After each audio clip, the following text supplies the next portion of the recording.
आम जिंदगी में जब हम कोई काम करते हैं तो कहा जाता है कि उसका सवाब होता है, जैसे नमाज पढ़ने का सवाब है, तो क्या रमज़ान में उसका सवाब बढ़ जाता है, और अगर बढ़ता है तो कितना?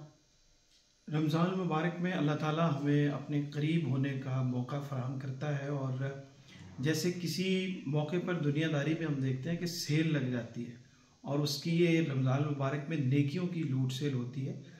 और जब हम फ़र्ज़ नमाज पढ़ते हैं आम दिनों में एक फ़र्ज़ का सवाब हमें मिलता है, लेकिन रमज़ान मुबारक में 70 फ़र्ज़ों के गुना 70 गुना अल्लाह ताला उसका सवाब अता फरमाता है। इसी तरह से नवाफिल जब हम 2 पढ़ते हैं तो उसका 70 गुना अजर हमें मिलता है।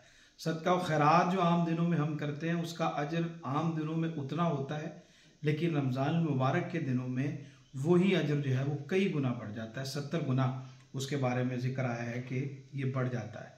तो नवाफिल 70 नवाफिल के मुताबिक हो जाते हैं। फ़र्ज़ जो है वो भी 70 फ़र्ज़ के जितना अजर अल्लाह उसका अता फरमाता है। इसलिए रमज़ान मुबारक में ज़्यादा से ज़्यादा तिलावत कलाम पाक का जो सवाब है, अजर है, वो भी कई गुना बढ़ जाता है। तो इन दिनों में सदका व खैरात, इन दिनों में नवाफिल, इन दिनों में अज़कार और इन दिनों में इबादात का जो अजर है वो अल्लाह ताला कई गुना बढ़ा देता है। तो हमें कोशिश करनी चाहिए, अमूमी दिनों में तो हम इबादत करते हैं और हमें उतना अजर ही मिलता है जितना हम अजर करते हैं।